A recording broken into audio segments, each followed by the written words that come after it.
welcome to another episode of the Car Girls Show. I'm here with I'm Jana Showers from the Car Girls. I'm here with my co-host Jessie Kessel. Hello, happy to be here. And we are so excited to have Jody DeVere on our show today, talking about the Women in Automotive Conference happening in Orlando, Florida in June. It's June 23rd, 24th, 25th. Jessie and I are going. Woo! And we're so excited. Thank you, Jody, for joining us. Great. How are you Awesome. today? Good. We're amazing. We're and so very excited about coming to Florida. Very excited. Yay. Yeah. So, I mean, a question that we get a lot, and I think it's just perception, is that people think that the Women in Automotive Conference is only for women. And we say people, we mean dealer, principals, sales managers, general managers, everyone. People in car dealers, vendors. Yeah. They think the conference is for women. They think it's for one of their women staff to go to. Right. Which is true. Definitely Yeah. they should. But Jody's going to talk to us about who else it's for and why. So, Jody, take it away.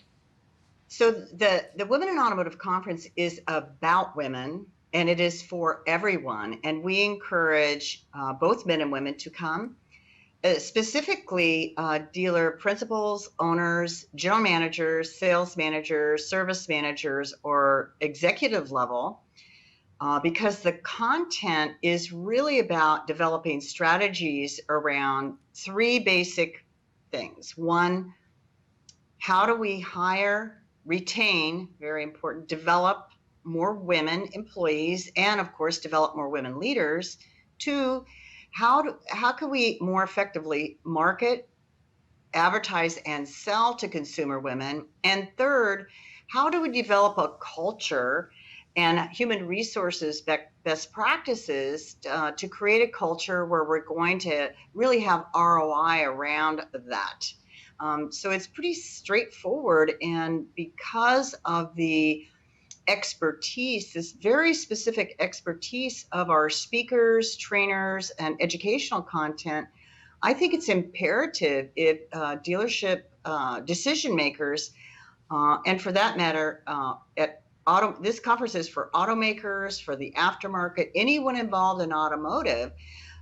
If they want to develop strategies around those opportunities for growth, they need to be at that conference. And Awesome. what was that stat that you mentioned about service? Like, let's talk fixed operation managers, parts managers, service managers. I think these people are often get overlooked. They think it's just for the sales department. Yeah. So listen up, fixed ops. What was that stat? Yeah, so NADA data states that 73% of customers in the service lane are now women. And by the way, if you talk to them, they know that naturally. They'll say, oh yeah, a lot more women. Interestingly, the percent of women working as service advisors, service managers is very low. And as female technicians, oh my gosh. Yeah. And by the way, one of our speakers is a panel that is recruiting more women technicians from Ford, the Tech Force Foundation, and we're going to have a speaker who has developed some strategies around that. Because, I think when you think about the dealership world, you think just about sales. But there's there's so many roles and so many amazing careers in automotive. And I think that for the dealer principal, for the general sales manager, when they see a more organic, integrated approach, and what the bottom line is that they will make more money, I think this is the conference where they'll really be able to see that and get the tools to make it happen. Yeah, and that's proven, right, Jody? I mean, that's a proven fact. Companies with more women as employees, more women in management roles, make more money. That's not debatable. We can prove that. Yeah, it's a proven fact. I love, what we're talking about, parts, body shop. Where do you find a woman in a body shop? I mean, actually, it's interesting because we have a contingent coming, and one of the companies that's been a very supportive sponsor is a company called Colors on Parade. They have over 900 franchises. They're the company that comes to the dealership to fixes the dents and dings on, fleet vehicles. And they actually have developed a scholarship for women to have a franchise. It's a $5,000 scholarship. And for that matter, we have developed several scholarships for women in different parts of the trade, women technicians. Jody, women... I think that's something we need in Canada. I don't know Centennial College here in Toronto does a lot of automotive programming. I actually talked to a girl who took a course at Centennial in automotive, and when the very first day that she was in the class, the teacher asked her, "Are you in the wrong room?" Oh, gosh. Right, of course. Because are you in the wrong room? She was asked. Because he'd never seen a woman in his course before. Mm-hmm. So I love the scholarship, well needed. Jesse and I have had this conversation. We have to start early with women, early. We have to start when they're girls. I think Jody, in one of our conversations, you were mentioning that it even starts, at the parents.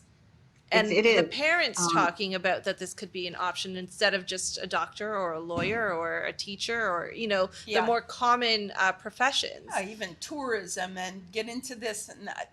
Right. Women don't see automotive. It's not on the radar. Automotive in Ontario is the second largest employer behind housing. Yeah. So, skilled techs are urgently needed. Oh my gosh. And service managers almost everyone has that problem. Service managers tell me if they have a female tech, they love it. She's easier on equipment.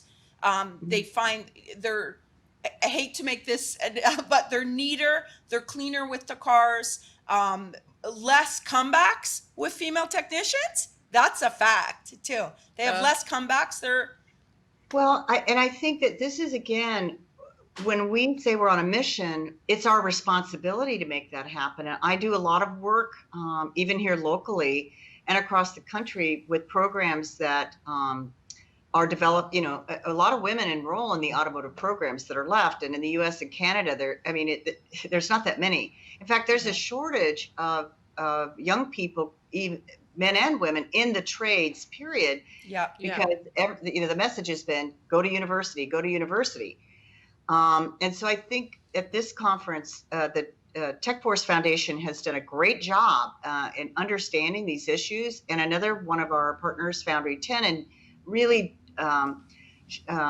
developing the information that will help our industry know that you need to talk to parents of children in junior high. That is the decision-making period, not in college. They've already made their decision of who they want to be when they grow up, at least, what they're going to specialize in. And also supporting the schools that have automotive programs, and I know a lot of dealerships do that, and really internships. And as far as women techs, and this is anecdotal, but I've been around a long time, the difficulty for the female tech is she goes to school and then the dealership won't hire her because she won't fit into our culture. Yeah. I've heard that before. I've heard it from one woman where there wasn't even a place for her to get changed. There wasn't a place for her in the locker room. Here's the deal. Instead of being upset about that, we, the women, need to change that by educating dealerships and providing them tools to overcome some of those obstacles for women to be employed. That's our job, each of us individually. Instead of just fretting that these things are happening, we're doing something about it at the Women in Automotive Conference by providing the tools, the education, the resources. And, I'm really excited because we've developed now 5 different scholarship programs. We have a mentoring that we're doing. Yeah. We're aligning with all the other women's organizations in the industry, including NADA, the Women in Auto Care. There will be a lot of representation, the Women in Collision, because we know that change will happen as we become more educated about it. It's one thing to talk about the problem. It's another to be courageous and go back and solve the problem and provide tools, strategies. And one thing I hate to say it, and it's to stick to it. You can't just try and fix a problem, and if it doesn't work in 30 days, it didn't work. Right. Sorry. It's long term. You have to have a long-term plan and commit to it. There are many men who understand the value of gender equity and not because it's the right thing to do, but because it's the profitable thing to do. Mhm.